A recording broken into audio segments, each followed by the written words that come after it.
speaking in my signature style as the opening segment of my podcast, Howard's Opinion. Welcome to Howard's Opinion, the premier destination for in-depth analysis and captivating discussions on the world of sports.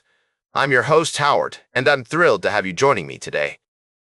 As we delve into the latest developments in the NFL, a fascinating storyline has emerged, one that promises to reshape the landscape of the league. The Minnesota Vikings have made a bold move, signing two-time Pro Bowl quarterback Kyler Murray to a veteran minimum deal, a move that has sent shockwaves throughout the football community. Now, let's examine the intricacies of this decision. Murray, the first overall pick in 2019, brings a unique blend of skill and experience to the Vikings. His ability to thrive as a dual-threat quarterback, combining impressive passing prowess with exceptional rushing skills, makes him an intriguing addition to an already potent offense. The Vikings roster boasts an array of talented players, including Justin Jefferson, Jordan Addison, T.J. Hawkinson, and Aaron Jones, creating an environment conducive to Murray's success. The Vikings' strategy in signing Murray is multifaceted.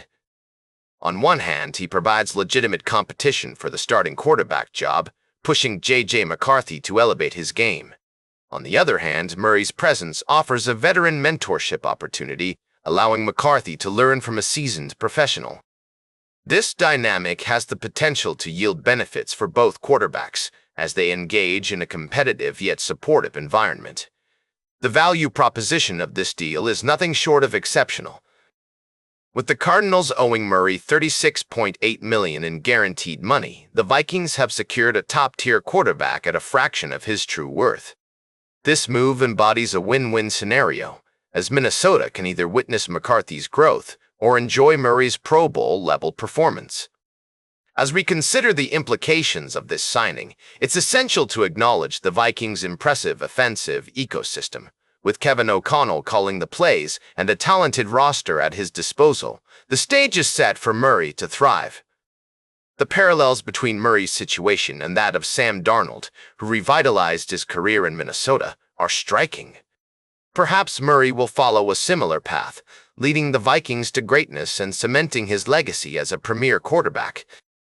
In conclusion, the Vikings' acquisition of Kyler Murray is a masterstroke, one that has significant ramifications for the NFL landscape.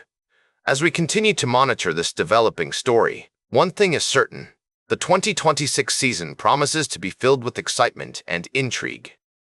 We'll be right back with more fascinating sports news on Howard's Opinion. Welcome back to Howard's Opinion, folks. We're diving into the world of sports for our middle segment today. I've got a fascinating story for you straight from the NFL. You might have heard that Kyler Murray, the former Arizona Cardinals quarterback, has found a new home with the Minnesota Vikings. But what's really interesting here is how it all went down. Murray was released by the Cardinals after a disappointing season, and he was owed a whopping $36.8 million in guaranteed money. However, due to some clever contract maneuvering, Murray will only cost his new team, the Vikings, a mere $1.3 million this year. That's right, folks. One of the most talented quarterbacks in the league is essentially being picked up for pennies on the dollar. Now, I know what you're thinking. Why would the Cardinals just give up on Murray like that? Well, it seems there was some tension between Murray and the team, with sources suggesting they'd grown frustrated with his performance. And let's be honest, when you're paying someone $46 million a year, you expect results. But here's the thing. Despite his struggles, Murray is still an incredibly talented player. He's got the skills to turn a team around, and I think he could be a great fit for the Vikings.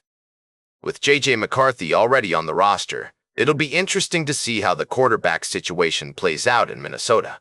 One thing's for sure, though, this move is going to shake things up in the NFL. And the first I've got to say, I'm excited to see how it all plays out. Will Murray prove himself as a top-tier quarterback once again? Only time will tell. Welcome back to Howard's Opinion. As we wrap up today's show, I want to dive into a fascinating story that's been making waves in the world of college athletics. The Big Ten Conference has sent a letter to the NCAA calling for a halt on investigations related to athlete tampering. You heard that right. The Big Ten believes that the current rules cannot be fairly or equitably enforced. This move comes after the NCAA Football Oversight Committee proposed emergency legislation to protect the transfer portal window by issuing penalties for schools and coaches who circumvent the rules. Now, I know what you're thinking. What's behind this sudden move by the Big Ten? Well, it seems that the conference is acknowledging that the current tampering rules were implemented before the landscape of college athletics changed dramatically. With the advent of name, image, and likeness deals, student athletes are now compensated market participants making annual decisions with significant economic consequences. The Big Ten argues that these old rules are no longer relevant and are actually harming the very people they're supposed to protect. This development raises some interesting questions about the future of college athletics. Will the NCAA heed the Big Ten's call and revisit its tampering rules? And what does this mean for the transfer portal, which has already seen its fair share of controversy? As always, I'll be keeping a close eye on this story and bringing you my thoughts and analysis as it unfolds. That's all for today's Howard's Opinion. Remember to like, share, and subscribe, and until next time, keep your head in the game.